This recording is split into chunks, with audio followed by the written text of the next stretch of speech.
speaking of memorable tries, urges us to recall this classic movement from Western Suburbs midway through the 1994 season. When it comes to keeping the ball alive and making the defence work overtime, you won't see many better than this excellent slab of teamwork. Carney goes for it himself, pops it over to White. White's still alive. Willis flings it back. It is the last tackle. Carney's lost it. They've gone backwards 20 metres. Paul Smith now. To Manoa Thompson. To Dunn. Paul Smith again. Sedaris, they've got the numbers. Sedaris heads wide. Puts the pass out of McGuinness. McGuinness will score the try. Big numbers to the right-hand side. Looking for quick hands here, Western Suburbs. Langmack across. Alchin is with it. He's got them out there. Many of them. Leeds is with it. Now they go back in field. McGuinness gets another try for Western Suburbs. Well, the Broncos have looked like scoring twice at the far end of the field, but the last pass has let them down, and on both occasions Western Suburbs have scored in the next set of 6. It's been a great half here for the West team. See here, they had big numbers in the end. The angled run from McGuinness was a good one. The Brisbane defence all going across, and a big gap on the inside. Madison and Darren Smith unable to close that gap. Darren gets a pass away. Madison is with it. The angle's across, looking for the place out wide. That is Walker. That's off the boot. That's play on for Driscoll. They should still score. Madison says pass inside. Now he's bombed it completely. Madison was outside, went inside. He was pointing at Willie Kahn. Yeah, didn't work for John Driscoll, but what about the tremendous cover from Ken McGuinness? Have a look at the reach that the man's got coming across in cover defence. He really placed his body well between the support players and the man with the football.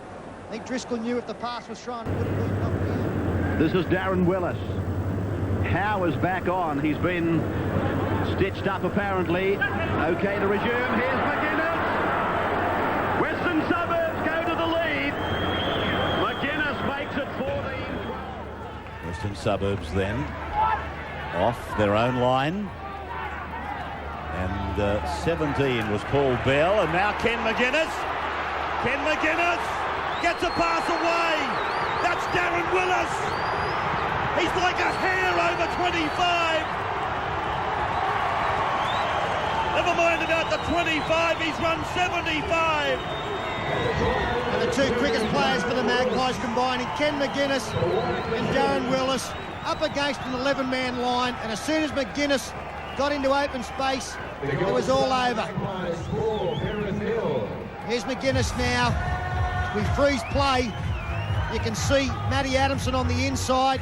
Only the two Penrith defenders to beat, and a host of players out wide from Western Suburbs. That's all McGuinness needed to do, was to link up with them. Beautiful evasion, lovely pass. Adamson valiantly trying to match it with the speedster.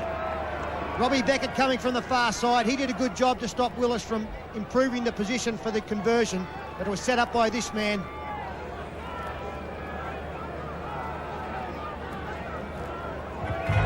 McGuinness on the outside, just too much pace for the fullback Bob Thompson, and here's Willis in open spaces.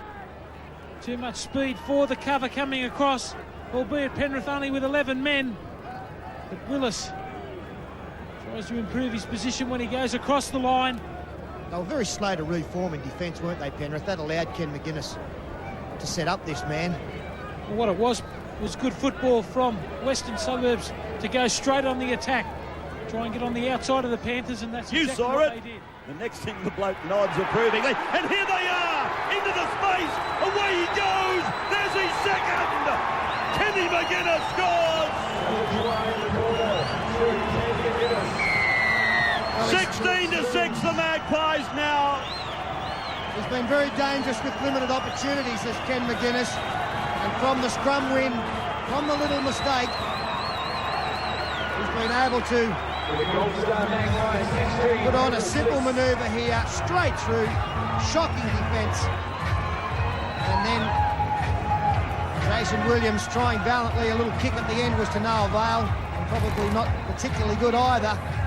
But the second man, simple second man play here, executed by George Arliss, just put the Penrith defence in total disarray. The number 17, Darren Casey, had no idea. Well, I don't know what The number 2, Jason Williams, was doing 2 off his wing. Came in, allowed McGuinness to get on the outside here. Look at Steve Georgalis. Here's Williams trying to make up ground. Watching this man on the outside here. In a lot of trouble. I still think it was poor communication between Darren Casey and Scott Petherbridge. That's where the hole opened up, and it was only because the second man pass brought Darren Casey in and opened up that hole. There was something happening after that try that was just so typical of Tugger Coleman. Ken McGuinness salutes the crowd. Craig Coleman went out of his way to almost go across and congratulate the touch judge that started it for them. 15 away from the Queensland line.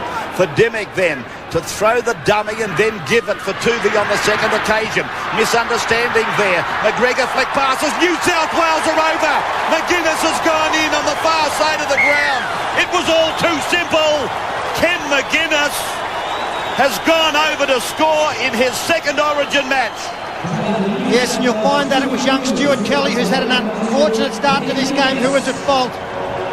They come one side, go back the other. And as we freeze play there, you can see that this man here, Stuart Kelly, stays out of the line as play continues. He hangs back, and that opened up an overlap. Finally, he has to come in. But Ken McGuinness, coming back on the inside, took advantage. He'd just been poleaxed in trying to make a tackle on Paul McGregor before that, dropped in behind the line. By the time he came up, the damage had been done. The elusiveness of both McGregor and Ken McGuinness took advantage of the situation perfectly. Quite incredible, the New South Wales bench, that was their reaction. But quite incredible, because I'm sure there was a misunderstanding between Dimmick and Tuvey. So the